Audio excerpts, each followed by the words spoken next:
qualitative analysis.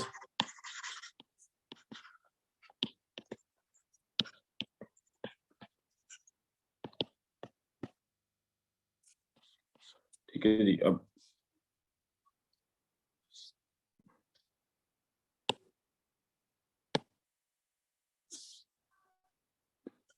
अच्छा, अब ये बेसिकली क्वालिटेटिव एनालिसिस जो है, सिंपली यहाँ पे क्या है कि through some chemical reactions, through some test जो आइडेंटिफाई करेंगे कि आपके पास कौन सा अननोन सॉल्ट मौजूद है।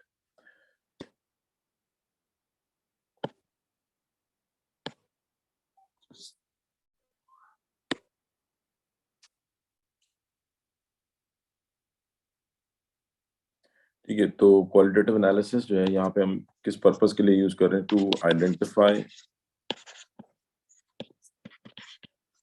The unknown salt.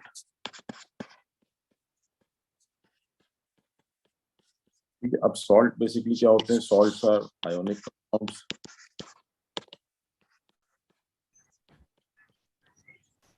सॉल्ट्स क्या होते हैं? आयनिक कंपाउंड होते हैं।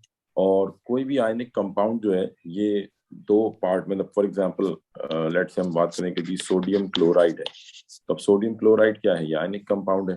तो इसमें ये सोडियम जो है ये क्या है? ये कैटाइन है, और Cl जो है ये एनाइन है।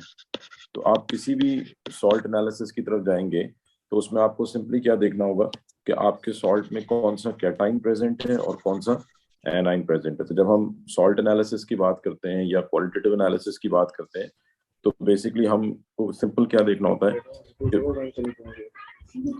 विच कैटाइन इज प्रेजेंट। बेटा माइक अपने म्यूट कर लें। ठीक है, तो जब आप सॉल्ट एनालिसिस की बात करते हैं तो जस्ट सिंपल आपने क्या देखना है कि which cation is present and which anion is present in your salt. ठीक है, तो जस्ट सिंपल ये ध्यान में रखें कि कोई भी आपने सॉल्ट, यानी आपको कोई अननोन सॉल्ट दिया जाता है तो और आपने ये फाइंड आउट करना है कि कौन सा सॉल्ट है, तो आप सिंपल क्या करेंगे कि उसमें मौजूद कैटाइन और एनाइन का टेस्ट करेंगे। ठीक है, तो सिंपल हम क्या कह रहे हैं कि to identify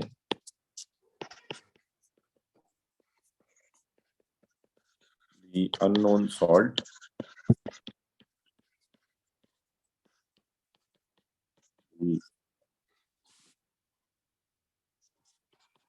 tests are performed to find out cation and anion through which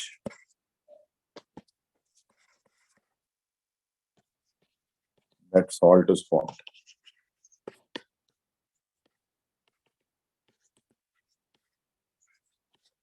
ठीक है, तो आपके पास कोई भी अननोन सॉल्ट है और आपने ये आइडेंटिफाई करना है कि ये कौन सा सॉल्ट है, तो आप उस पर डिफरेंट टेस्ट करेंगे ये आइडेंटिफाई करने के लिए कि उसमें कौन सा कैटाइन प्रेजेंट है और कौन सा एनाइन प्रेजेंट है। अच्छा, अब आपके सिलेबस में कुछ स्पेसिफिक कैटाइंस है जिनके टेस्ट आपको दिए जाएंगे। P4 में लिस्ट गिवन होगी, P1 P2 के लिए आपको मेमोराइज करने पड़ेंगे। ठीक है, तो हम डायरेक्ट उन कैटाइंस की बात कर लेते हैं। सबसे पहले तो हम बात कर लेते हैं टेस्ट फॉर कैटाइंस की। अच्छा, मैं इसका थोड़ा सा एक सिनेरियो जो है वो यहाँ पे बना देता हूँ। यानी लेट सपोज कि हमारे पास ये कोई अननोन सॉल्ट सॉल्यूशन है। ठीक है, this is some unknown salt.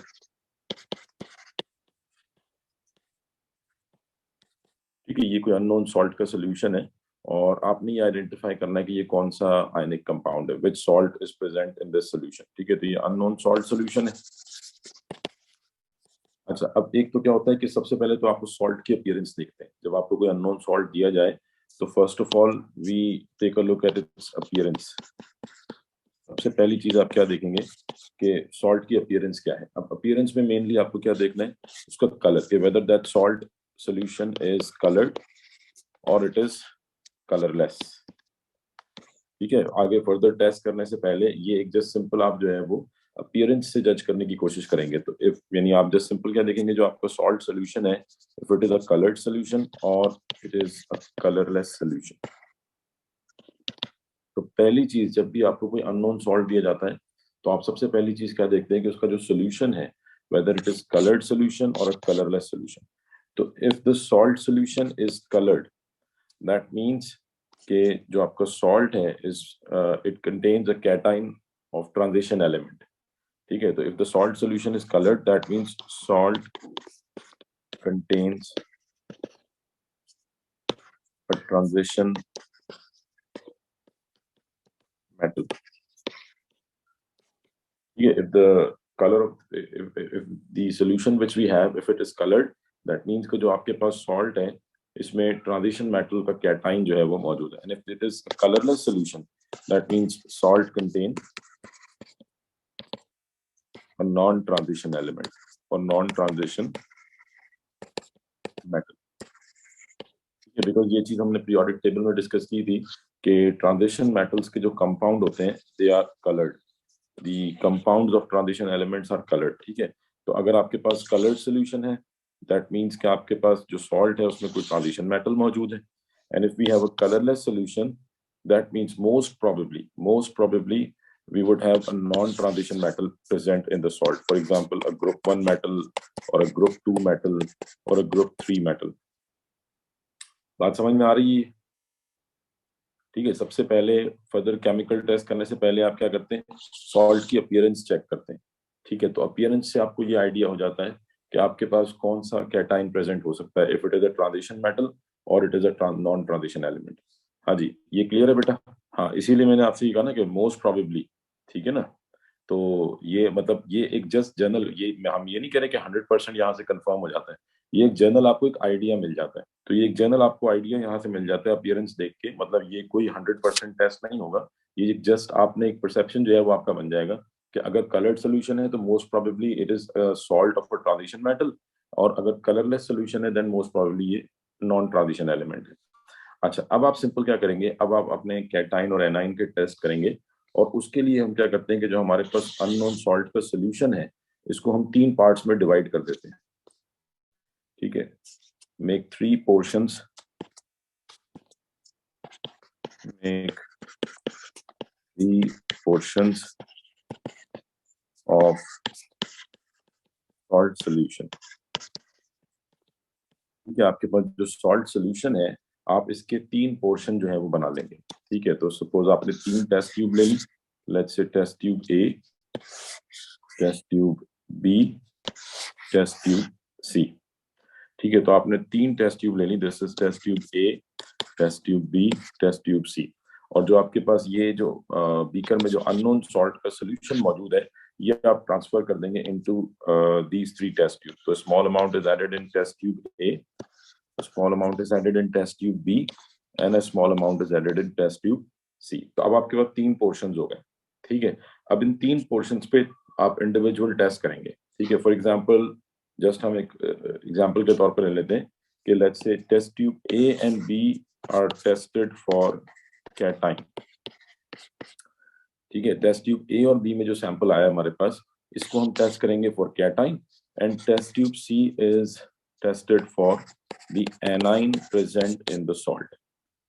यानी कैटाइन के लिए आपको 2 टेस्ट ट्यूब रिक्वायर्ड होंगी, because let's suppose test tube A is tested with aqueous sodium hydroxide. ठीक है, ये मैं अगर डिटेल में बात करता हूँ, बेसिकली आपने जब कैटाइन को टेस्ट करना है तो उसके लिए 2 टेस्टिंग रिएजेंट है आपके पास, सोडियम हाइड्रोक्साइड।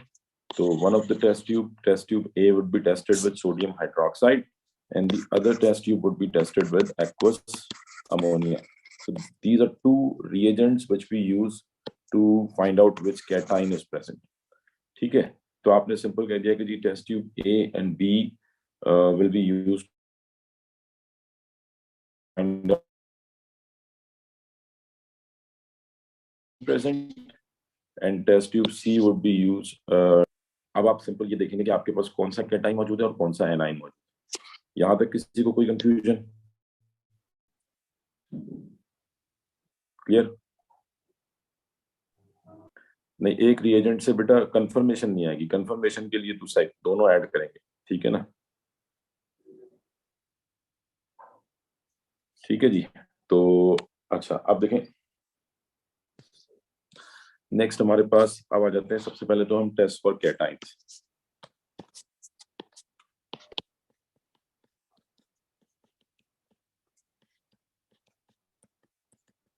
अब हमने डायरेक्ट वो कैटाइंस डिस्कस करने हैं जो हमारे सिलेबस का पार्ट है। ठीक है, तो सबसे पहले तो हम कैटाइंस देख लेते हैं, कौन कौन से कैटाइंस हैं जिनके टेस्ट हमने डिस्कस करने हैं। ठीक है, तो aluminum Al3+, aluminum ion, zinc ion Zn2+, calcium Ca2+, chromium Cr3+, copper Cu2+, Fe2+, Fe3+ and NH4+। ठीक है जी, तो ये टोटल आपके पास कितने कैटाइंस हो गए? 1 2 3 4 5 6 7 8। अच्छा, ये जो आपके पास कैटाइंस हैं, ये टेस्ट फॉर कैटाइंस एनाइंस जो हैं, ये आप अपने सिलेबस से भी इसको चेक कर सकते हैं। अब देख लें बेटा, ये पेज नंबर चेक कर लें इसमें। ठीक है, ये पेज नंबर 37 है न्यू सिलेबस का। इसमें ये टेस्ट फॉर एनाइंस। ठीक है, कौन कौन से एनाइंस हैं आपके सिलेबस में, और ये सेम एज इट इज जो है वो आपको P4 में अवेलेबल होगा। ठीक है, टेस्ट और ऑब्जर्वेशन या टेस्ट रिजल्ट, ये भी हम डिस्कस करेंगे। ठीक है, सेम इसी तरीके से टेस्ट फॉर एक्वस कैटाइंस। अब देखते हैं कौन कौन से कैटाइंस हैं हमारे पास। 8 कैटाइंस की हमने बात की थी, 1 2 3 4 5 6 7 8। ठीक है, एल्यूमिनियम आयन आ गया, अमोनियम आयन आ गया, calcium, chromium, copper 2+, Fe2+, Fe3+, zinc. अब इसमें देख लें कि effect of aqueous sodium hydroxide and effect of aqueous ammonia। ठीक है, तो test with sodium hydroxide and test with ammonia, तो ये दोनों की ऑब्जर्वेशंस गिवन है, और ये एज इट इज आपको P4 में मिलेगा। But for P1 and P2 जो है ये मतलब आपको मेमोराइज करने पड़ेंगे, तो समझना भी पड़ेंगे, याद भी रखने पड़ेंगे, तो ये बहुत जरूरी है। ठीक है, उसके बाद ये नेक्स्ट आ जाते हैं टेस्ट फॉर गैसेस। कौन कौन सी गैसेस है आपके सिलेबस में, ये हम एंड में डिस्कस करेंगे। और ये जो एक न्यू बस ऐड हुआ है, flame test for metal ions.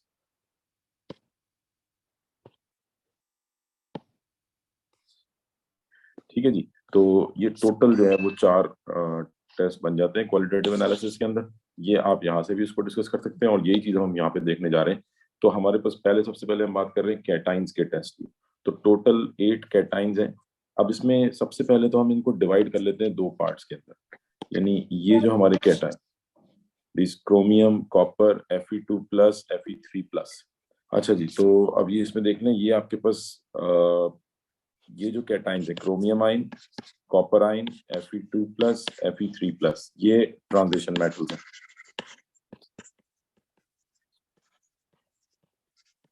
ठीक है, although zinc is also transition element. ठीक है, बट इसको हमने इस ग्रुप में ऐड नहीं किया। उसकी वजह है बिकॉज ये जो ट्रांजिशन मेटल्स हैं, they would give coloured solutions, वो जो हमने स्टार्ट में बात की थी। तो अगर आपको कलर्ड सॉल्यूशन मिलता है, दैट मीन्स या तो आपके पास क्रोमियम आइन का सॉल्यूशन है, या कॉपर आइन है, या Fe2+ है, या Fe3+ है, एज पर योर सिलेबस। ठीक है, तो they will give coloured solution. तो अगर आपके पास कलर्ड सॉल्यूशन है, the question says that we have a coloured solution, तो पहली चीज ये हमें कंफर्म हो गई कि we would have either chromium, copper, or Fe2+ or Fe3+, and these ions will give a colorless solution। अगर आपके पास कलरलेस सॉल्यूशन है, देन इट मींस कि आपके पास या तो अमोनियम आयन है, एल्यूमिनियम है, जिंक है, या फिर कैल्शियम आयन है। तो पहली तो डिवीजन यहीं पे हो जाती है, यहीं से आपको क्लियर हो जाए। सबसे पहले हम बात कर लेते हैं टेस्ट विद सोडियम हाइड्रोक्साइड। इसमें एक चीज आपको ध्यान में रखनी है कि जब आप कैटाइन के साथ टेस्ट करेंगे, तो ये जो टेस्ट है ये 2 पार्ट्स के अंदर होगा। ठीक है, स्टेप 1 क्या होगा, यानी सपोज ये जो आपके पास टेस्ट ट्यूब है, लेट सपोज आप टेस्ट ट्यूब ए को टेस्ट कर रहे हैं विद सोडियम हाइड्रोक्साइड। तो फर्स्ट स्टेप क्या होगा, add few drops of sodium hydroxide. Dropper से आप 4 या 5 ड्रॉप जो है वो ऐड कर दें। ठीक है, and then you would observe कि कोई चेंज आ रहा है या नहीं आ रहा। ऑन एडिंग सोडियम हाइड्रोक्साइड क्या होगा, यानी पहला स्टेप क्या है, add few drops of sodium hydroxide. ठीक है, इनिशियली आप few drops of NaOH add करेंगे, and then observe the formation of any precipitate. यानी होगा क्या कि जब आप सोडियम हाइड्रोक्साइड, अब मैं डायरेक्ट आपको जो एक्चुअल रिएक्शन है उस पर लेके जा रहा हूँ। ठीक है, एक तो ऑब्जर्वेशन है जो कि आपको टेबल से मिल जाएगी, बट ये जो अब हम चीज डिस्कस करेंगे ये आपको टेबल से नहीं मिलेगी, ये आपको मतलब खुद से ध्यान में बिठानी है। और हो सकता है पेपर में आपसे इक्वेशन मांगी जाए, तो देन फिर ये चीज आपके काम आएगी। तो when we add sodium hydroxide, अब मुझे मालूम है सोडियम के जितने भी कंपाउंड होते हैं ये वाटर सॉल्युबल होते हैं, तो when we add sodium hydroxide NaOH will release hydroxide ions. ठीक है, तो on adding few drops of NaOH, what would happen? It will release few drops of hydroxide ions. तो let's say ये hydroxide ion release होंगे, ठीक है, aqueous hydroxide ions. और अब क्या होगा कि जो हाइड्रोक्साइड आयंस हैं they will react with the metal ion present in the solution. जो मेटल आयन इसमें मौजूद है पहले से, जिसको आप टेस्ट करने जा रहे हैं, हाइड्रोक्साइड आयन जो आपने NaOH ऐड किया है, ठीक है, तो जो OH आयंस हैं they will react with this M+, ये इस मेटल आयन के साथ रिएक्ट करेंगे, and on reacting with this M+, ठीक है, ये पहले से सॉल्यूशन में मौजूद है। This is the cation which we are going to test, ठीक है, ये आपका अननोन कैटायन है। तो आपने प्रोसेस को समझना है कि जब आप सोडियम हाइड्रोक्साइड, दिस कैटायन ये कहां से आ रहा है, this comes from sodium hydroxide, ठीक है, ये कहां से आ रहा है, फ्रॉम सोडियम हाइड्रोक्साइड, ठीक है जी, this comes from sodium hydroxide. तो these OH ions will react with the metal ion present in the solution. So add few drops of sodium hydroxide, the hydroxide ions will react with the metal ion, will react with the metal ion, ठीक है। और जब ये metal ion के साथ reaction होगा, तो अब इस रिएक्शन में अभी आपने फ्यू ड्रॉप्स ऐड किए, ठीक है, तो जब ये रिएक्शन होगा तो इट माइट हैपन के ये मतलब जब आपस में कंबाइन होंगे तो वी गेट MOH, क्या बनेगा, मेटल हाइड्रोक्साइड बनेगा। And this metal hydroxide it could be water soluble और it could be water insoluble. यानी ये मेटल आयन, ये अननोन मेटल आयन जब OH आयन के साथ रिएक्ट करेगा तो we get metal hydroxide, and this metal hydroxide it could be water soluble or it could be water insoluble, और यही चीज आपको देखनी होती है, ठीक है। तो ये soluble भी हो सकता है और insoluble। तो if the metal hydroxide is insoluble then we get precipitates। जो insoluble particles बनेंगे, छोटे छोटे small insoluble particles बनेंगे, those small insoluble particles are known as precipitates। और यही आपने ऑब्जर्व करने होते हैं कि whether precipitates are forming on adding few drops of OH ions or on adding few drops of sodium hydroxide, precipitate बन रहे हैं या precipitate नहीं बन रहे। तो precipitate कब बनेंगे कि if the hydroxide ion reacts with metal ion, और जो metal hydroxide बनता है if that metal hydroxide is insoluble, ठीक है, जो metal hydroxide बनेगा if that metal hydroxide is insoluble then we get precipitate। और अगर मेटल हाइड्रोक्साइड सॉल्युबल है तो इसका मतलब कोई प्रेसिपिटेट नहीं बनेंगे, ठीक है। ये पहला स्टेप हो गया, फ्यू ड्रॉप्स ऑफ NaOH जब आपने ऐड की। तो वो एक्चुअल में आपको लिखवा दूंगा कौन से कैटायन के साथ क्या PPT मिलेगा, बट अभी मैं जरा थोड़ा सा कॉन्सेप्ट की बात कर रहा हूँ। हाँ जी, ये क्लियर है बेटा, इसमें किसी को कोई कंफ्यूजन? सर जी सर, अगर सॉल्युबल है जो कैटायन हाइड्रोक्साइड बना है, अगर वो सॉल्युबल है तो कोई प्रेसिपिटेट नहीं बनेगा, तो हाउ वी विल आइडेंटिफाई? नहीं, वो अभी आप छोड़ दें कि हाउ वी विल आइडेंटिफाई, फिलहाल तो जस्ट मैंने जहां तक बात की ना, आप वो ध्यान में रखें कि दो चीजें हो सकती हैं, या तो डिसॉल्व हो जाएगा, ठीक है, अब वो कलर्ड सोल्यूशन भी दे सकता है, कलरलेस सोल्यूशन भी हो सकता है, हम उस पर नहीं जा रहे कि आइडेंटिफाई कैसे करना है, वो तो भी आगे पढ़ लेंगे। फिलहाल मेन चीज जो मतलब आपको दो चीजें ऑब्जर्व होंगी, या तो प्रेसिपिटेट बनेगा या प्रेसिपिटेट नहीं बनेगा, ठीक है। मैंने अभी तक जो बात की है वो आपको ये बताया कि प्रेसिपिटेट बनने का रीजन क्या है, बनता क्यों है, समझ आ गई बात? Reacts with cation. जी, तो जो हाइड्रोक्साइड बनेगा या तो वो सॉल्युबल होगा या इनसॉल्युबल होगा। अगर सॉल्युबल होगा तो दैट मीन्स के वो डिसॉल्व हो जाएगा, और अगर इनसॉल्युबल होगा देन आपको प्रेसिपिटेट मिलेंगे। और सोडियम आयन का क्या होगा बेटा, सोडियम आयन सोल्यूशन में ही रहेगा। सोडियम आयन जो है ये हाईली रिएक्टिव आयंस होते हैं, तो वंस इट लूजेस इलेक्ट्रॉन ये रिएक्शन में इन्वॉल्व ही नहीं होगा। सोडियम के तो जितने भी कंपाउंड बनेंगे वो हमेशा सॉल्युबल ही होते हैं, तो उसका तो PPT कभी भी नहीं बनेगा, ठीक है बेटा। तो सोडियम एज सच जो है वो आप कह लें कि स्पेक्टेटर आयन है, ये रिएक्शन में इन्वॉल्व ही नहीं है। सोडियम आयन जो है ये स्पेक्टेटर आयन होगा, ये रिएक्शन में इन्वॉल्व ही नहीं होगा। हाँ जी, यहाँ तक किसी को कोई प्रॉब्लम?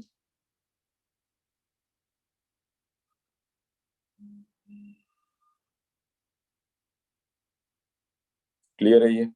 तो ये जब आप few drops of NaOH add करेंगे तो आपको सिंपल ये ऑब्जर्वेशन देखने को मिलेगी कि या तो आपका मतलब मेटल हाइड्रोक्साइड तो डेफिनेटली बनेगा. Now that metal hydroxide it could be either soluble और it could be insoluble, and if it is insoluble then we get precipitate. ठीक है. And same thing happens when we add, चलें ammonia की बात हम बाद में करते हैं, पहले NaOH के साथ कंप्लीट करते हैं इसको. अच्छा, अब होता क्या है कि यानी ये पहला स्टेप हो गया, add few drops of sodium hydroxide. अच्छा, अब क्या होता है कि लेट सपोज आपने few drops of NaOH add किया. मैं अब एक एग्जांपल ले रहा हूँ कि सपोज हमारे पास ये टेस्ट ट्यूब थी, ठीक है, और इस टेस्ट ट्यूब में ये हमारे पास लेट्स से ये सोल्यूशन था. ठीक है, ये सोल्यूशन था, और जब आपने इसमें few drops of sodium hydroxide add, on adding few drops of NaOH, let's say मैं जस्ट एक एग्जांपल के तौर पे बात कर रहा हूँ, suppose we get green precipitates. ठीक है, ये स्मॉल पार्टिकल्स बनना शुरू हो गए, we get these small insoluble particles, तो ये ग्रीन प्रेसिपिटेट्स बनना शुरू हो गए. प्रेसिपिटेट्स PPTs लिख दिया हमने. ठीक है, तो ये ग्रीन, ये कब हुआ? When we added sodium hydroxide we get this green precipitates. अच्छा, देन अब ये आपकी फर्स्ट ऑब्जर्वेशन है. अगला स्टेप क्या होता है? सेकंड स्टेप क्या होता है? that now we add excess sodium hydroxide. यही जो आपके पास टेस्ट ट्यूब है, इसमें आप क्या करेंगे? पहले फर्स्ट स्टेप आपने क्या किया? add few drops of sodium hydroxide and observe के whether precipitates are forming or not. Then step 2 क्या है? step 2 क्या है? add excess sodium hydroxide. ठीक है, एक्सेस सोडियम हाइड्रोक्साइड मींस कि आपने इसमें लार्ज अमाउंट में सोडियम हाइड्रोक्साइड ऐड करना है. कितना ऐड करना है ऐसा हमने टेस्ट तो करना नहीं है. ठीक है, आपको जस्ट सिंपल याद रखना है कि ऐड एक्सेस मींस के इन लार्ज अमाउंट, तो ऑलमोस्ट हाफ टेस्ट ट्यूब या उससे थोड़ी ज्यादा या 2/3 जो है वो आप फिल करते हैं. ठीक है, और अब आप क्या ऑब्जर्व करते हैं कि जो प्रेसिपिटेट बने थे फ्यू ड्रॉप्स में, add excess sodium hydroxide to observe whether precipitates redissolve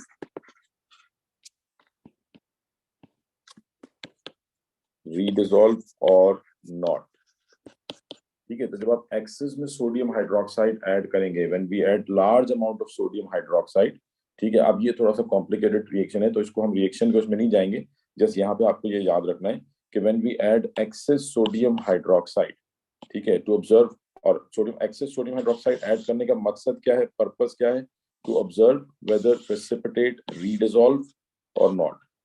अब रीडिसॉल्व क्या है कि अगर लेट सपोज आपने एक्सेस सोडियम हाइड्रोक्साइड ऐड किया, लेट से ये आपने एक्सेस सोडियम हाइड्रोक्साइड जो है वो ऐड कर दिया, तो ऑन एडिंग ये एक्सेस में आ गया.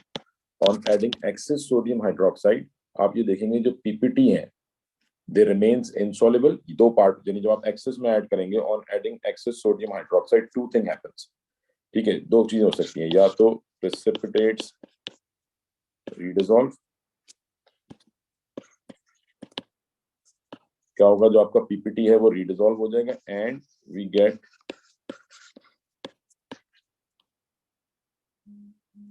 गेट कलर्ड और कलरलेस सोल्यूशन. वो डिपेंड करेगा डिफरेंट आइंस के ऊपर, हर आइन के लिए डिफरेंट होगा. तो वी गेट अ कलर्ड और कलरलेस सोल्यूशन. तो एक तो ये हो सकता है कि जब आप एक्सेस में हाइड्रोक्साइड आइंस ऐड करेंगे तो आपका जो पीपीटी है it will redissolve and we get a coloured और कलरलेस सोल्यूशन.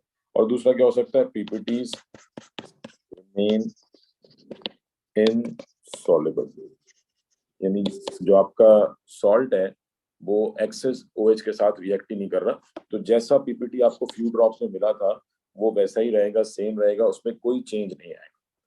ठीक है, और इन दो ऑब्जर्वेशंस की बेसिस के ऊपर आप देखें ये दो टेस्ट हो गए. एडिंग फ्यू ड्रॉप्स, पहले आपने फ्यू ड्रॉप्स ऐड करके ऑब्जर्वेशन ली, then add excess sodium hydroxide. ठीक है, देन पहले फ्यू ड्रॉप्स में आपने ऑब्जर्वेशन लेनी है, फिर एक्सेस में ऑब्जर्वेशन लेनी है, और इन दो ऑब्जर्वेशन से you would be able to predict कि जी कौन सा कैटाइन प्रेजेंट हो सकता है. वो भी हम टेस्ट लिखेंगे तो आपको आइडिया हो जाएगा. यानी ये सोडियम हाइड्रोक्साइड के साथ दो टेस्ट हो गए, first few drops then add excess. ठीक है, एक्सेस में क्या होगा, आपका जो पीपीटी है या तो डिसॉल्व हो जाएगा, रीडिसॉल्व हो जाएगा, या डिसॉल्व कह दें, और पीपीटी विल रिमेन इनसॉल्युबल ही रहेगा। ठीक है। अच्छा, दूसरा जो टेस्ट आपने कंफर्म, मतलब ये यहाँ तक आपका, मतलब आपको आप कह लें कि आप ये प्रिडिक्ट कर पाएंगे इस वक्त तक कि कौन सा कैटाइन प्रेजेंट है।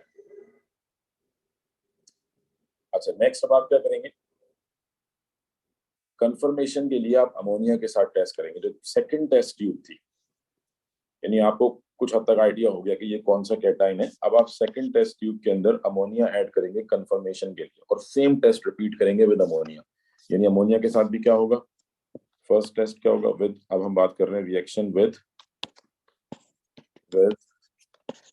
Aqueous ammonia. दोनों में डिफरेंस क्या है, देखें, सोडियम हाइड्रोक्साइड जो है ये क्या है, दिस इज स्ट्रॉन्ग बेस और स्ट्रॉन्ग एल्कली, कंप्लीटली डिसॉल्व होता है। और अमोनिया जो है ये क्या है, दिस इज वीक बेस और वीक एल्कली, ये पार्शियली डिसॉल्व होता है। ठीक है, but both produces hydroxide ions. जिस तरह से सोडियम हाइड्रोक्साइड पानी में जाके OH आइन रिलीज करता है, ऐसे ही when we add ammonia into water, ठीक है, मैं डायरेक्ट इक्वेशन लिख देता हूँ कि when we add aqueous ammonia और when we add ammonia in water, तो सिंपली क्या होता है कि अमोनिया जो है ये प्रोटॉन गेन करता है। याद करो, मतलब हमने ये एसिड बेस में डिस्कस किया था ना बेटा, कि बेसिस क्या होती है, प्रोटॉन एक्सेप्टर। तो ये अमोनिया क्या करेगा, ये वाटर से प्रोटॉन एक्सेप्ट करेगा, it accepts proton from water and it becomes NH4 plus, और जो आपका वाटर है, जब इसमें से H प्लस आइन लॉस होगा, it becomes OH minus hydroxide आइन। तो सिंपली अमोनिया ने क्या किया, it produces OH ions in water, which means ammonia is a base. ठीक है, तो ये सिंपली दिस इक्वेशन शोज कि अमोनिया जो है ये बेस है, बट ये वीक बेस है, जिसकी वजह से आप कह सकते हैं कि ये रिवर्सिबल रिएक्शन होगा। ठीक है, तो when ammonia is added in water, it accepts proton, हमने एसिड बेस में डिस्कस किया था, it accepts proton from water. ठीक है, due to which it becomes ammonium ion, और वाटर में से जब H प्लस निकलेगा तो पीछे क्या रह जाएगा, OH आइंस। तो मतलब सेम वही हाइड्रोक्साइड आइंस आ रहे हैं जो NaOH से आ रहे हैं। ठीक है, तो टेस्ट भी वही सेम होगा। पहला स्टेप क्या होगा, add few drops of aqueous ammonia, observe, वही सेम चीज आप ऑब्जर्व करेंगे, प्रेसिपिटेट्स आर फॉर्मिंग और नॉट, और रिएक्शन भी सेम होगा। OH आइंस जो है वो कैटाइन के साथ रिएक्ट करेंगे, और या तो आपको सॉल्युबल पीपीटी सॉल्युबल सॉल्यूशन मिलेगा, या फिर प्रेसिपिटेट्स बनेंगे, तो सेम थिंग। ठीक है, और देन सेकंड स्टेप क्या होगा, add excess ammonia to check के जो आपका अमोनिया है, जो प्रेसिपिटेट्स हैं, वो रीडिसॉल्व होते हैं या नहीं होते। तो सेम टेस्ट है, ऑब्जर्वेशंस भी सेम हो सकती हैं, डिफरेंट भी हो सकती हैं, बट ये टोटल 4 टेस्ट हो गए। ठीक है, 2 NaOH के साथ, 2 अमोनिया के साथ, दोनों सेपरेट टेस्ट ट्यूब्स के अंदर होंगे। हाँ जी, क्लियर है यहाँ तक बात। अब हम स्पेसिफिकली कैटाइंस की बात कर लेंगे एक एक करके, बट ये यहाँ तक समझ आ गई ये बात सबको कि बेसिकली कैटाइन के टेस्ट है किस तरह से, क्या हो रहा होता है, और पीछे मतलब आप कहेंगे पूरा प्रोसेस है क्या। हाँ जी, यहाँ तक क्लियर है बेटा। ठीक है, चलें अब हम बात कर लेते हैं स्पेसिफिकली कैटाइंस की। सबसे पहले जो कलर्ड हैं वो सिंपल है, तो मैं डायरेक्ट कलर्ड वालों की बात कर लेता हूँ। ठीक है, तो सबसे पहले हम बात कर लेते हैं test of Fe2+ and Fe3+। ठीक है, तो अब लेट सपोज कि आपके पास किसी सोल्यूशन में if we have Fe2+ ions present in a solution. ठीक है, अगर Fe2+ आइंस मौजूद है सोल्यूशन में, तो पहला स्टेप क्या होगा, ऐड NaOH। पहले आप सोडियम, अच्छा लाजमी नहीं है कि आप सोडियम ऑक्साइड वाला टेस्ट पहले करें, आप पहले अमोनिया वाला टेस्ट लिख लें। ठीक है, तो उससे कोई फर्क नहीं पड़ना। अच्छा, अब यहाँ डायरेक्ट हम ऑब्जर्वेशंस की बात करेंगे। तो ऑन एडिंग सोडियम हाइड्रोक्साइड, ठीक है, वी गेट ग्रीन। अब ये क्या है, पहले फ्यू ड्रॉप्स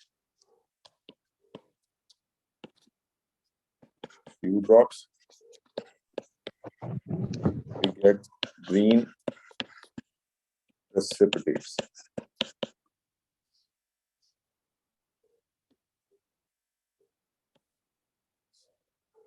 ठीक है जी, on adding few drops of sodium hydroxide we get green precipitates. तो मतलब यहाँ पे इनसॉल्युबल हाइड्रोक्साइड बन रहा है। तो अब अगर मैं आपसे बोलूं कि जी इसकी इक्वेशन लिखनी है, तो इसकी इक्वेशन क्या होगी?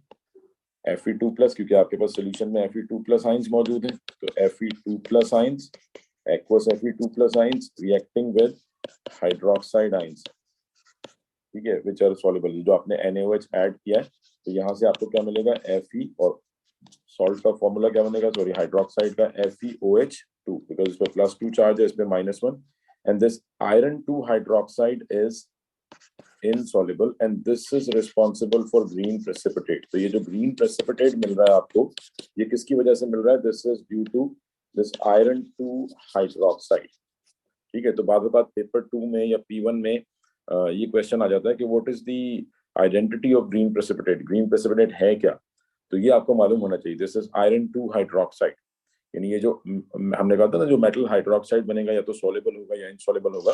तो Fe2+ के केस में, इन केस ऑफ Fe2+ जो हाइड्रोक्साइड बन रहा है, it is insoluble and it gives green precipitates. Then we add excess ammonia, ठीक है, और जैसे सॉरी एक्सेस सोडियम हाइड्रोक्साइड।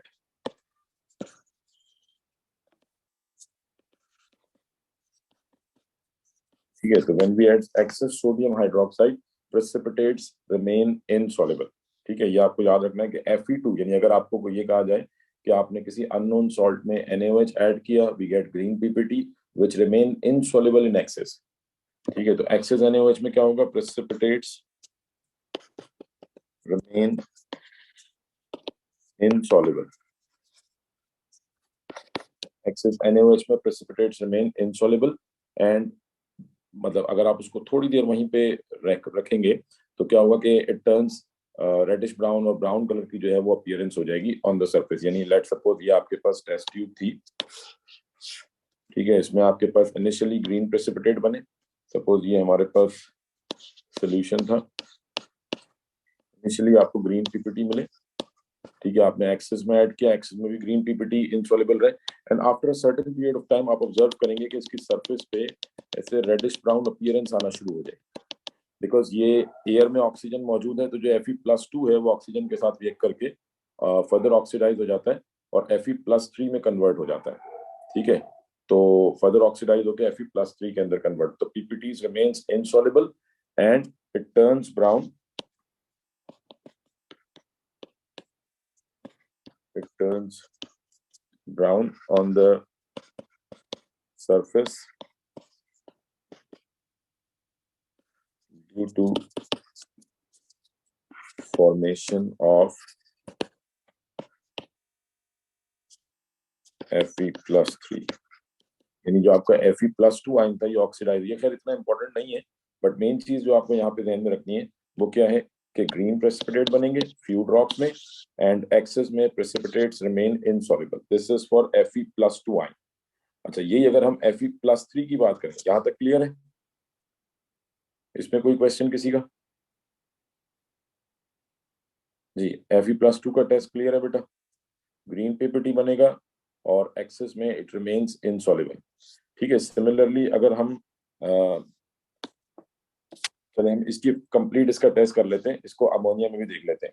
ठीक है, तो Fe2+ इन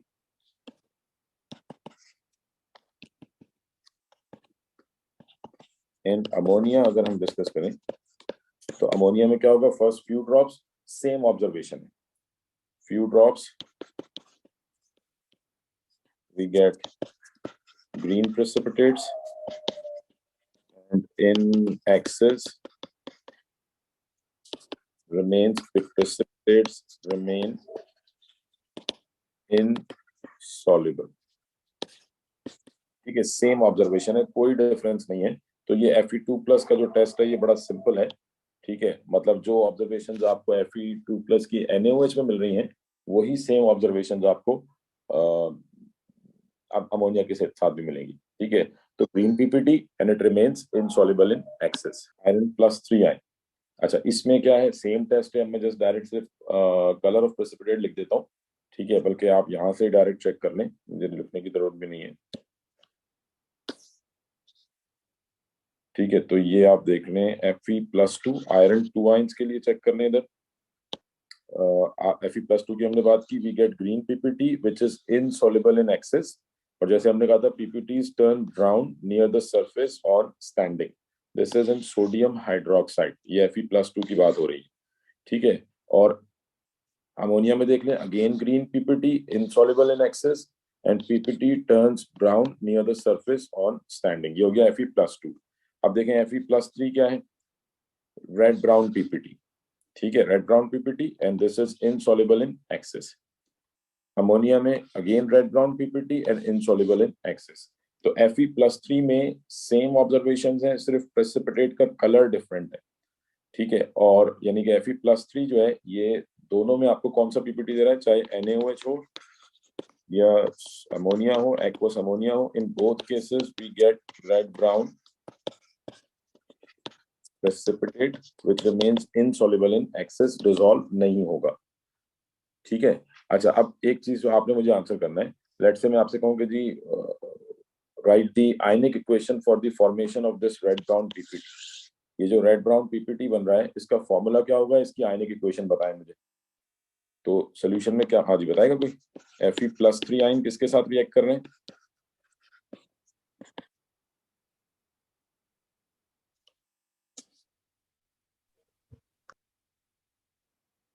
FeOH3, बिल्कुल ठीक है, आयरन 3 हाइड्रोक्साइड बनेगा। तो ये आयनिक इक्वेशन क्या होगी, Fe+3 reacts with 3 moles of hydroxide ions and this time we get FeOH3।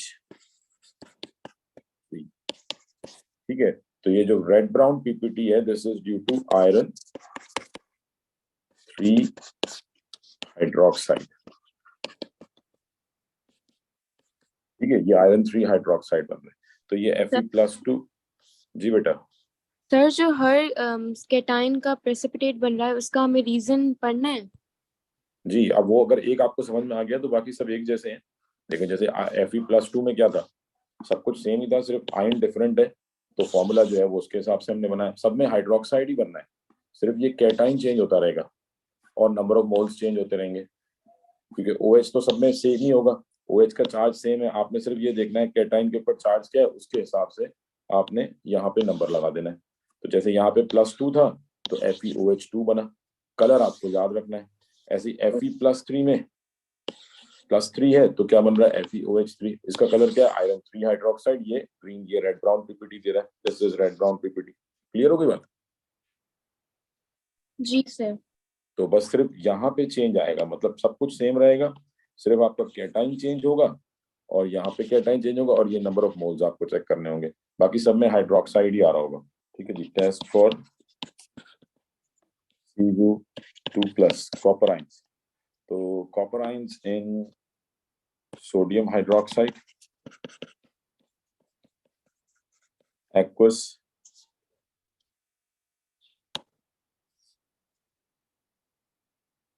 ठीक है, कॉपर आयन सोडियम हाइड्रोक्साइड में हम देखें तो इसमें क्या होगा कि first when we add few drops we get, in case of copper ion we get light blue ppt, light blue precipitate। ठीक है, और इसके लिए इक्वेशन क्या होगी, इक्वेशन वुड बी Cu2+, किसके साथ रिएक्ट करेगा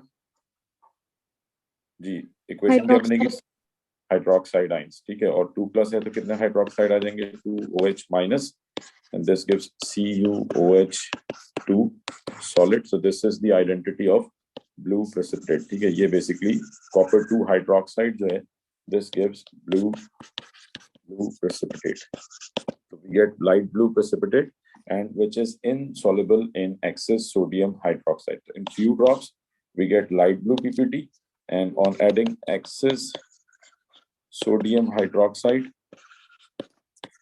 ठीक है, on adding excess sodium hydroxide precipitates remain insoluble। ठीक है जी, on adding excess sodium hydroxide precipitate is insoluble, it remains insoluble, dissolve नहीं होंगे। ठीक है, तो टेस्ट तो आपको वो लिस्ट में मिल जाएंगे, मेन चीज क्या है कि यहाँ पे आपका ये कॉन्सेप्ट क्लियर होना चाहिए कि प्रेसिपिटेट क्यों बन रहे हैं। तो कॉपर आयन का टेस्ट भी सिंपल है. NaOH में we get blue PPT in few drops and excess में precipitate remains insoluble. Now let's talk about now ammonia. तो in aqueous ammonia NH3 confirmatory test. So in NH3 on adding few drops of aqueous ammonia, again we get light blue precipitate.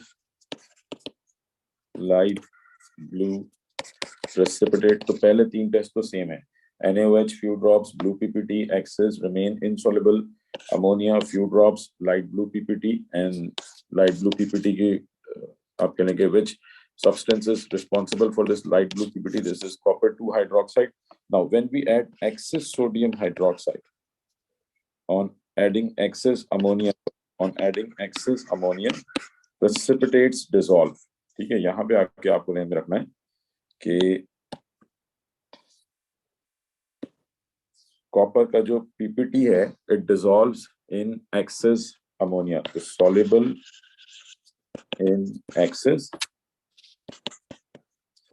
in excess and it gives a dark blue solution. And the mic mute कर लें. It gives a dark blue solution.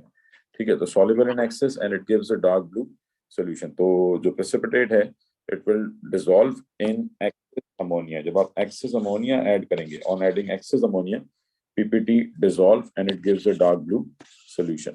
ठीक है जी. तो copper का जो PPT है ये excess ammonia में dissolve होगा. ठीक है जी, क्लियर है ये. कॉपर का टेस्ट क्लियर है. NaOH में पीपीटी डिसॉल्व नहीं होगा बट एक्सेस अमोनिया में डिसॉल्व होगा and it gives a dark blue solution. हाँ जी, यहाँ तक. सर अमोनिया वाला खोलिएगा 1 मिनट. जी 1 मिनट.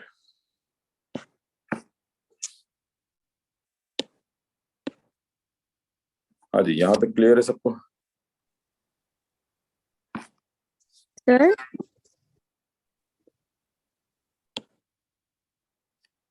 जी बेटा. सर अगर आपने कुछ बताया था कि अगर sodium hydroxide excess sodium hydroxide में वो रीडिसॉल्व हो जाता है तो उसका क्या मतलब होता है? वही एक ही बात है. ठीक है, रीडिसॉल्व कह दें या डिसॉल्व कह दें, क्योंकि पहले डिसॉल्व था, आपने फ्यू ड्रॉप्स ऐड किए थे, पीपीटी बना था. ठीक है, देन फिर एक्सेस में ऐड करने पर रीडिसॉल्व हो जाता है. तो आप उसको चाहे उस तरह से लिख दें, रीडिसॉल्व लिख दें या सिंपल डिसॉल्व लिख दें, एक ही बात है. तो कॉपर का जो पीपीटी है वो NaOH में रीडिसॉल्व नहीं होता. कॉपर का पीपीटी अमोनिया में रीडिसॉल्व होता है. रीडिसॉल्व कह दें या डिसॉल्व कह दें, ठीक है ना. ओके. हाँ जी, ये कॉपर का टेस्ट क्लियर है सबको. नेक्स्ट है क्रोमियम, टेस्ट फॉर क्रोमियम. ठीक है, 3 आयंस हो गए. नेक्स्ट हम बात करेंगे क्रोमियम, Cr3+.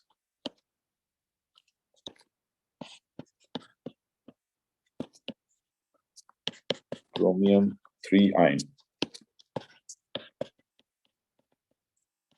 ठीक है जी. तो on adding few drops of NaOH, पहले NaOH के साथ देख लेते हैं. NaOH aqueous few drops. On adding few drops of NaOH we get green PPT. इससे पहले ग्रीन पीपीटी आपको Fe2+ में मिला था और ये भी ग्रीन पीपीटी देगा. और ग्रीन पीपीटी के लिए क्या चीज रिस्पॉन्सिबल होगी? That would be chromium hydroxide. ठीक है, मेरे ख्याल में अभी इक्वेशन लिखने की जरूरत नहीं है, सबको क्लियर हो गई होगी किस तरह से इक्वेशन लिखनी है. तो ये जो कॉपर 3 हाइड्रोक्साइड है, this is responsible for green precipitate. This gives green precipitate. ठीक है, तो ये जो ग्रीन प्रेसिपिटेट्स आ रहे हैं, this is due to copper 3 hydroxide. Now we add excess ammonia.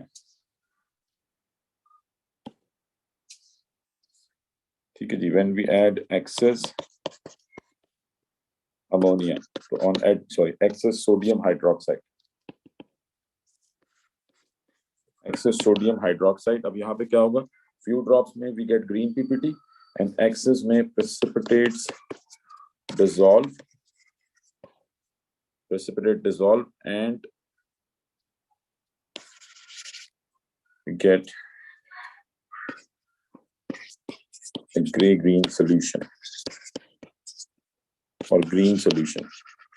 ठीक है, ग्रीन सोल्यूशन भी करेक्ट है, ग्रे ग्रीन सोल्यूशन भी करेक्ट है। तो क्रोमियम का जो पीपीटी है, मेन चीज जो आपको ध्यान में रखनी है कि क्रोमियम का PPT dissolve in excess sodium hydroxide. Chromium का जो प्रेसिपिटेट है ये एक्सेस सोडियम हाइड्रोक्साइड में डिसॉल्व होगा and it gives a green solution कह दें या ग्रे ग्रीन सोल्यूशन कह दें। ठीक है, फ्यू ड्रॉप्स में ग्रीन पीपीटी था, एक्सेस में डिसॉल्व होके we get green solution. Chromium का जो प्रेसिपिटेट है it dissolve in excess sodium hydroxide. Next अगर हम अमोनिया में बात करें तो in aqueous ammonia few drops we get green ppt,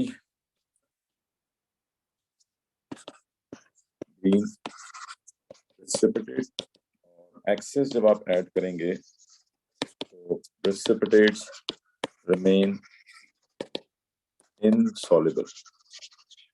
ठीक है, एक्सेस अमोनिया में क्रोमियम के प्रेसिपिटेट डिसॉल्व नहीं होंगे। तो यहाँ पे एक बड़ा क्लियर डिफरेंस आपको देखने में नजर आएगा कि कॉपर में और क्रोमियम में डिफरेंस क्या है कि कॉपर का जो प्रेसिपिटेट है it dissolve in excess ammonia. Copper का जो प्रेसिपिटेट है it dissolve in excess ammonia, और क्रोमियम का जो प्रेसिपिटेट है it dissolve in excess sodium hydroxide. ठीक है, ये एक डिफरेंस है जो आप ध्यान में रख सकते हैं कि क्रोमियम का प्रेसिपिटेट सोडियम हाइड्रोक्साइड के एक्सेस में डिसॉल्व होता है और कॉपर का प्रेसिपिटेट अमोनिया के एक्सेस में डिसॉल्व होता है। And obviously colour of precipitate भी डिफरेंट है, कॉपर का पीपीटी ब्लू कलर का है और क्रोमियम पीपीटी जो है ये ग्रीन कलर का है। ठीक है, तो ये कलर्ड आइंस जो है ये हमारे कंप्लीट हो गए। यहाँ तक क्लियर है? इसमें कोई क्वेश्चन किसी का? सर क्रोमियम जब उसमें जाएगा अमोनिया में फिर क्या होगा एक्सेसिव में? पीपीटी इनसॉल्युबल रहेगा, डिसॉल्व नहीं होगा।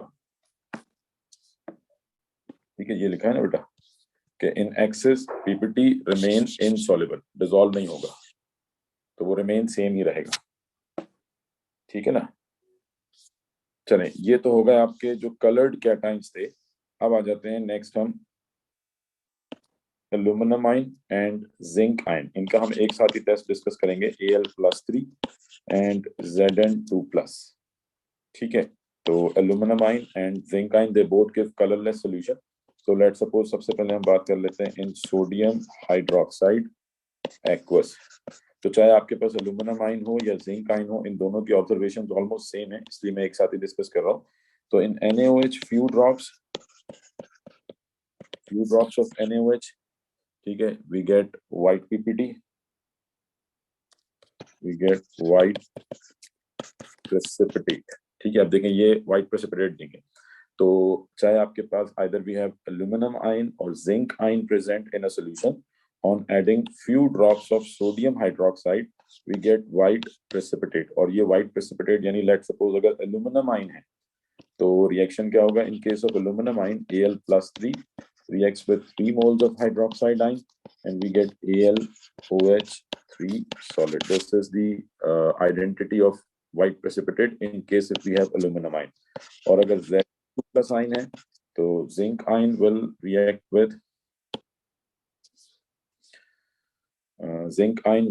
with hydroxide ion, 2 moles of hydroxide ion, and this time we get ZnOH2 solid। तो ये भी white precipitate है। तो in few drops we get white precipitate, either we have aluminum ion or zinc ion, and then we add excess sodium hydroxide। So on adding excess sodium hydroxide, precipitate dissolve। ठीक है जी, and it gives a colorless solution। तो in excess sodium hydroxide precipitates dissolve and give a colorless solution।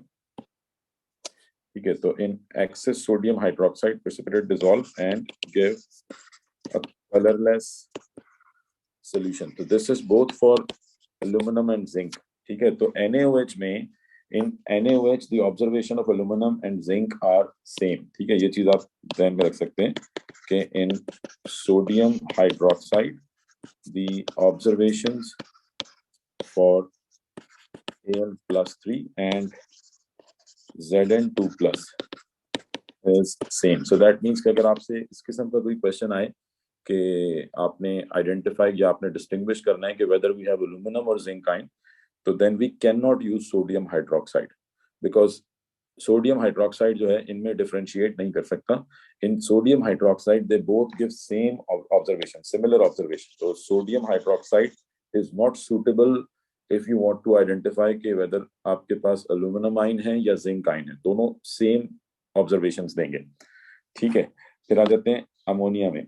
In aqueous ammonia, तो एल्यूमिनम और zinc के जो test हैं वो NaOH में सेम है.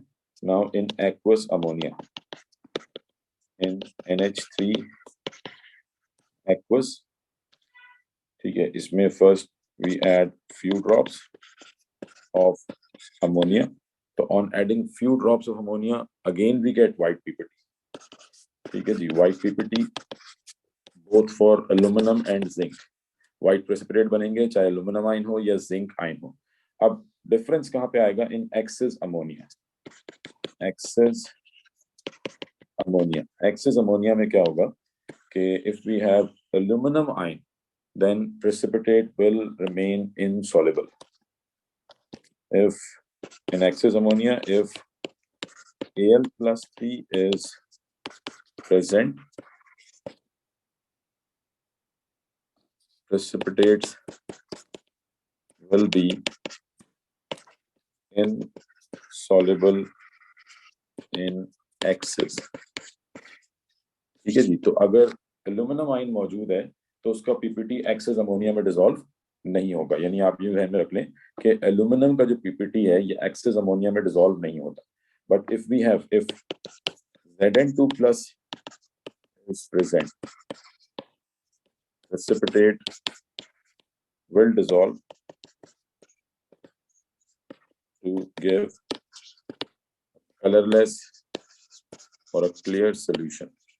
ठीक है, तो जिंक का प्रेसिपिटेट एक्सेस अमोनिया में भी डिसॉल्व हो जाएगा, जिंक का प्रेसिपिटेट एक्वस NaOH में भी डिसॉल्व हो जाएगा. ठीक है, यानी आप सिंपल ध्यान में रख सकते हैं कि जिंक प्रेसिपिटेट डिसॉल्व इन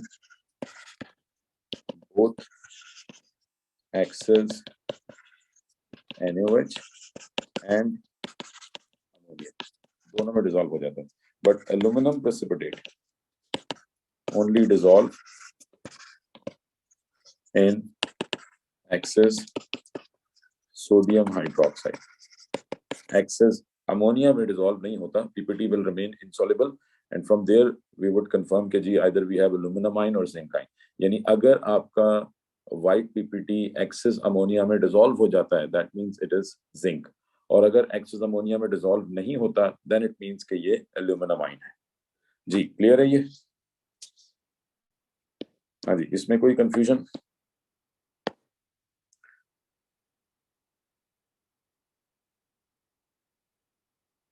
अच्छा, ये मैं बेटा स्लाइड्स भी सारी शेयर कर दूंगा आपके साथ PDF में, ठीक है ना, ताकि ये नोट्स में भी आपको बनाने में हेल्प मिल जाए. हाँ जी, यहाँ तक क्लियर है?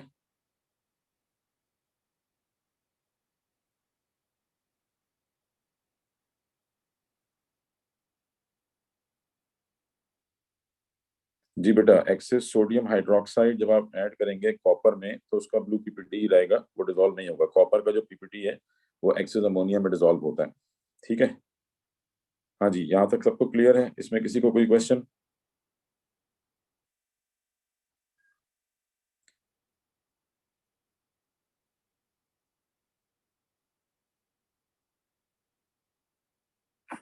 यानी जो एक्सेस अमोनिया है, सिंपल आप ये ध्यान में रख लो कि अमोनिया, एक्सेस अमोनिया में जिंक का पीपीटी जो है it will dissolve in both excess sodium hydroxide and excess ammonia.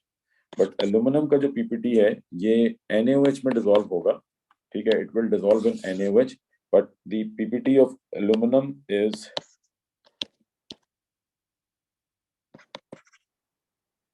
insoluble in excess ammonia.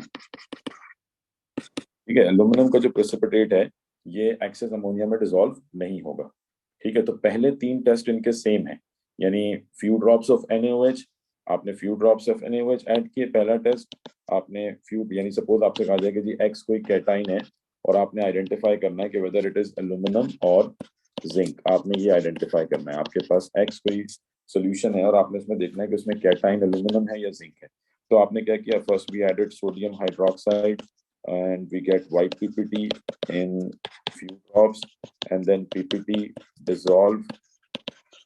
मैं डायरेक्ट ऑब्जर्वेशंस की बात कर रहा हूँ। PPT dissolve in excess। ठीक है, आपको white PPT मिला few drops में and then PPT dissolve in excess। तो आपका कंक्लूजन क्या होगा कि it may contain aluminum और it may contain zinc because दोनों की ऑब्जर्वेशन सेम होती है। Then confirmation के लिए we added ammonia।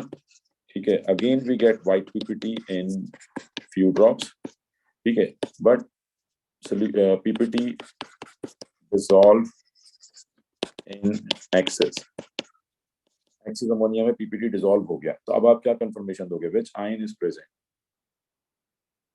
हाँ जी, एक्सेस अमोनिया में PPT डिसॉल्व हो गया तो विच आयन इज प्रेजेंट? जिंक। ठीक है जी, क्लियर हो गई बेटा बात ये? अब तो इसमें कोई कंफ्यूजन नहीं है। ठीक है, तो जिंक आयन प्रेजेंट है, Zn2+। हाँ जी, ये डिफरेंस क्लियर हो गया एक्सेस अमोनिया का।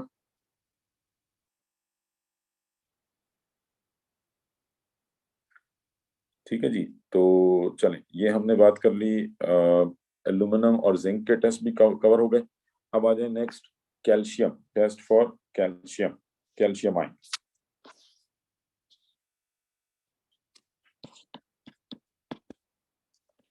कैल्शियम आयन का टेस्ट है ये डिफरेंट है बाकियों से। ठीक है, तो this is Ca2+, calcium group 2 का है, तो ये +2 आयन बनाएगा।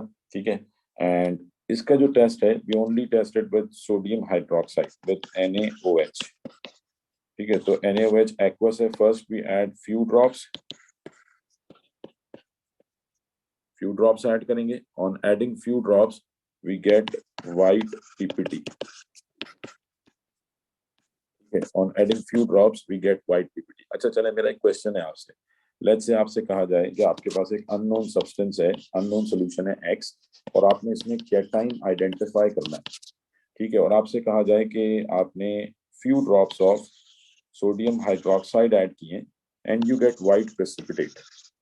ठीक है, बस जस्ट सिंपल X में कोई कैटाइन है जिसको आप टेस्ट करने जा रहे हैं और आपने सोडियम हाइड्रोक्साइड के फ्यू ड्रॉप्स ऐड किए and you get white PPT। तो सपोज आपसे कहा जाए कि जी आपको कंक्लूजन ड्रॉ करना है, तो what conclusion would you give? Which ion could be present in X? Which cation could be present in X? जी बेटा, which cation could be present in zinc?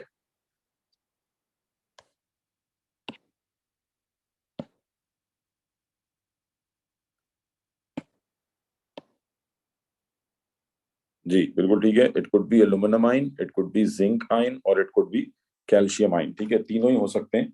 It could be aluminium और zinc और calcium, तीनों possible है, because all of them would give white PPT in few drops of ammonia। in few drops of ammonia सब white PPT देंगे। तो conclusion क्या होगा? it could be Al+3, it could be Zn2+, और it could be Ca2+। ठीक है, differentiate कहाँ पे आएगा कि when we add excess ammonia, when we add excess ammonia, तो in case if solution contain calcium ion, if solution contain calcium ion, PPT remains insoluble in excess। तो यहीं पे कंफर्म हो जाएगा, आपको आगे टेस्ट करने की जरूरत ही नहीं है, बिकॉज वी नो के एल्यूमिनियम और जिंक का जो प्रेसिपिटेट है वो एक्सेस NaOH में डिसॉल्व हो जाता है। तो अगर एक्सेस NaOH में प्रेसिपिटेट डिसॉल्व नहीं हुआ, that means 100% this is calcium ion. ठीक है, तो कैल्शियम आयन तो आप NaOH में ही फाइंड आउट कर लेंगे कि अगर आपको फ्यू ड्रॉप्स में व्हाइट PPT मिलता है और एक्सेस में PPT डिसॉल्व नहीं होता, तो that means we have calcium ion present in a solution. ठीक है, और अगर आप इसको टेस्ट करने की मतलब अगर आप कंफर्मेशन टेस्ट करने जाते हैं, let's suppose with aqueous ammonia, suppose अगर आपने एक्वस अमोनिया के साथ टेस्ट करना है, तो when we add few drops of ammonia in calcium hydroxide we get no precipitate, या सिंपली हम कहते हैं कि मतलब बहुत इतना लाइट PPT मिलता है कि ऑलमोस्ट आप ऑब्जर्व नहीं कर पाते। तो बाद जगहों पे तो हम सिंपल ये भी लिख देते हैं कि नो रिएक्शन। कोई रिएक्शन ही नहीं हुआ, ऑलमोस्ट आपको उसमें कोई चेंज नजर नहीं आएगा सोल्यूशन के अंदर। तो नो पीपीटी और वेरी लाइट पीपीटी। तो आप चाहें तो बस सिंपल ये लिख सकते हैं कि नो पीपीटी या नो रिएक्शन। और एक्सेस में भी कुछ नहीं होगा, एक्सेस में भी सेम रहेगा, ठीक है। तो फ्यू ड्रॉप्स और access we get no precipitate. So we can just simply say that with ammonia calcium ions will not react, चाहे आप few drops ऐड करें या excess ऐड करें। तो अमोनिया का जो टेस्ट है, this is only with sodium hydroxide, we get white ppt in few drops and in excess it dissolve, oh sorry, it remains insoluble, ठीक है, insoluble in excess। क्लियर हो गई बात? अच्छा, रिएक्ट क्यों नहीं करता उस डिटेल में तो जाने की जरूरत नहीं है, ठीक है, ना ही आपसे पूछा जाएगा कि why it doesn't react with aqueous ammonia. बस आपको सिंपल यहाँ पे ये ध्यान रखना है कि रिएक्शन नहीं है, ठीक है, एक्सेस में भी नहीं करेगा, नॉट इवन इन एक्सेस, ठीक है। तो चाहे आप फ्यू ड्रॉप्स ऐड करें या एक्सेस ऐड करें, no reaction in excess ammonia. तो you can just simply say कि जी नो रिएक्शन। तो अगर आपसे कहा जाए कि इट रिमेन सेम, ठीक है, तो दैट मीन्स के कैल्शियम आयन है, calcium ion will not react with ammonia, चाहे आपके पास फ्यू ड्रॉप्स हो या एक्सेस हो। हाँ जी, क्लियर हो गई बेटा यहाँ तक बात?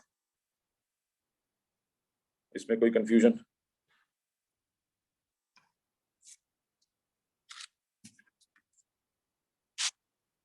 ठीक है जी, अब लास्ट हमारे पास कैटाइन रह गया है and that is ammonium ion. ठीक है जी, लास्ट कैटाइन है अमोनियम। अमोनियम का टेस्ट सबसे डिफरेंट है बिकॉज अमोनियम खुद भी सबसे डिफरेंट है। आप यहाँ पे देखें, अमोनियम जो है ये क्या है, this is a polyatomic ion, ये कोई मेटालिक आयन नहीं है, ठीक है, ये पॉलीएटॉमिक आयन है। इससे पहले आपने जितने भी आयन्स टेस्ट किए थे those were metallic ions, calcium ion, aluminium ion, zinc ion, Fe2+, Fe3+, NH4+ जो है ये पॉलीएटॉमिक आयन है, ठीक है। तो ये बाकी कैटाइंस की तरह बिहेव नहीं करता बिकॉज जो बाकी कैटाइंस थे those were form from metals, और अमोनियम आयन जो है ये अमोनिया से बना है, तो ये मतलब बाकियों की तरह बिहेव नहीं करेगा। तो इसका जो टेस्ट है, पहले तो हम इसका टेस्ट देख लें सिंपल अमोनियम का। देखिए, इसमें आपको सिंपल एक चीज ये ध्यान में रखनी है, इसको हम सिंपल टेस्ट करेंगे किसके साथ, with sodium hydroxide, only with sodium hydroxide, because ये खुद ही अमोनिया से बना है, तो इसको अमोनिया के साथ हम टेस्ट नहीं करते, तो ओनली विद सोडियम हाइड्रोक्साइड। और इसका टेस्ट क्या है, ये थोड़ा सा डिफरेंट टेस्ट है कि ऐड, यानी अगर आपसे कहा जाए कि आपने अमोनियम आयन के लिए टेस्ट करना है, तो हम सिंपल क्या करते हैं कि ऐड सोडियम हाइड्रोक्साइड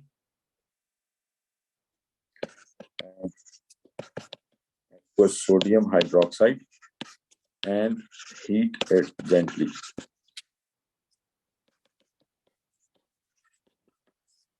ठीक है, अगर आपने अमोनियम आयन के लिए टेस्ट करना है तो सिंपल आप क्या करते हैं कि if a solution contain ammonium ion NH4+, अब मैं रिएक्शन लिख रहा हूं, if a solution contain ammonium ion और आप उसमें hydroxide ion sodium hydroxide add करते हैं, तो सोडियम हाइड्रोक्साइड क्या रिलीज करेगा, OH-, ठीक है।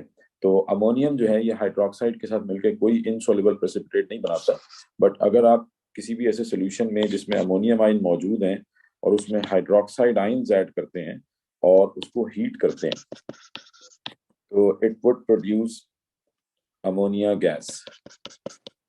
ये अमोनिया गैस प्रोड्यूस करेगा, it would produce ammonia gas plus water H2O। ठीक है, अगर यहाँ पे थोड़ा सा मैं भी इसको आपको आगे चल के दिखाता हूँ, ये रिएक्शन आप पढ़ के आए हैं एसिड बेस के अंदर। तो when ammonium ion reacts with hydroxide ion we get ammonia gas. तो सिंपली क्या है कि टेस्ट क्या है, add sodium hydroxide and heat it gently. तो इसकी ऑब्जर्वेशन क्या होगी, इसकी ऑब्जर्वेशन क्या आएगी कि हाउ वुड वी नो कि अमोनियम आयन प्रेजेंट है। ऑब्जर्वेशन क्या है कि ऑन हीटिंग जेंटली सिंपली क्या होगा, a colourless gas would produce, colourless gas will produce, which is ammonia. A colorless gas will produce, which turn red litmus, ठीक है, a colorless gas will produce which turn red litmus paper blue, because ammonia जो है ये basic in nature है, so due to its basic nature it will turn red litmus paper into blue। तो जब आप ammonia किसी भी ऐसी सोल्यूशन में से, यानी लेट सपोज क्या है कि आपके पास ये टेस्ट ट्यूब थी, ठीक है, ये टेस्ट ट्यूब थी, इसमें आपके पास सोल्यूशन था जिसमें अमोनियम आयन मौजूद थे, आपने क्या किया, इसमें सोडियम हाइड्रोक्साइड ऐड किया, तो let's say sodium hydroxide add किया और इसको हीट किया, ठीक है, ऑन एडिंग यानी ये एक्वस सोडियम हाइड्रोक्साइड आपने इसमें ऐड किया, और ये पहले से अननोन सॉल्यूशन था एक्स, जिसमें आप अमोनियम आयन को टेस्ट करने जा रहे हैं। तो जब इसको हीट करेंगे तो कलरलेस गैस प्रोड्यूस होगी, और सिंपल आपने इस पर रेड लिटमस पेपर लगा दिया, ठीक है। तो if this red litmus paper turns blue, if this red litmus paper turns blue, that means यहाँ से जो गैस प्रोड्यूस हो रही है this is ammonia gas, and the X contain ammonium ion, NH4 plus ammonium ion present है। समझ आ रही है बात? So this is test for ammonium ion. Ammonium salt में सेम रिजल्ट आएगा। समझा नहीं बेटा मैं क्या कहने चाह रहा हूँ? आप ये अमोनियम सॉल्ट ही है कोई, ठीक है, ये बेसिकली अमोनियम सॉल्ट ही है। अमोनियम सॉल्ट में ही अमोनियम आयन मौजूद होगा ना, तो ये अमोनियम सॉल्ट में से ही आपने अमोनियम आयन को आइडेंटिफाई किया है, ठीक है। तो बेसिकली होता क्या है कि लेट सपोज, अब मैं एक्चुअल रिएक्शन लिख देता हूँ।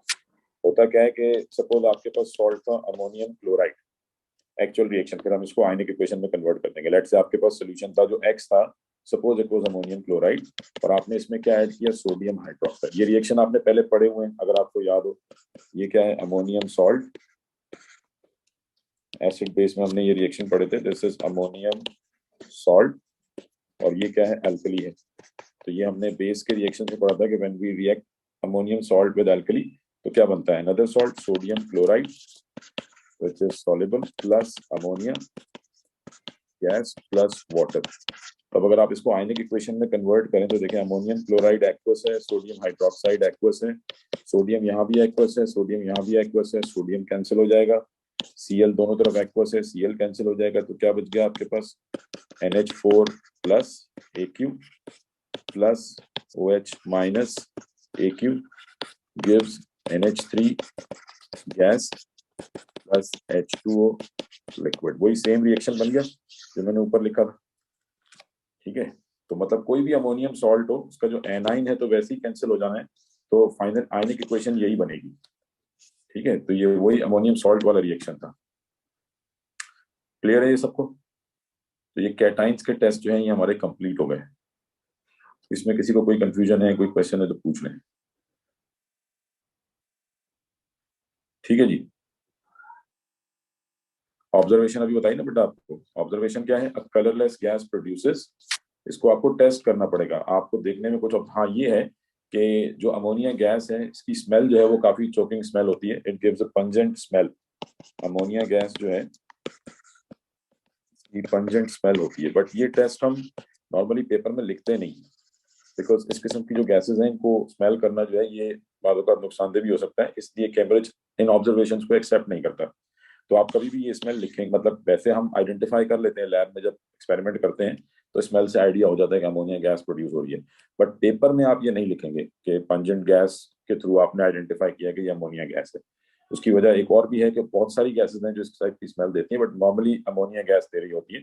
तो पेपर में जो आप ऑब्जर्वेशन लिखेंगे वो यही लिखेंगे जो हमने यहाँ पे लिखी है इस ऑब्जर्वेशन के। आपको कैसे पता लगा, a colourless gas will produce, और उसके लिए आपको ऊपर लिटमस पेपर लगाना पड़ेगा। तो अगर रेड लिटमस पेपर ब्लू होता है दैट मींस कि अमोनिया गैस है, and that means cation is ammonium ion.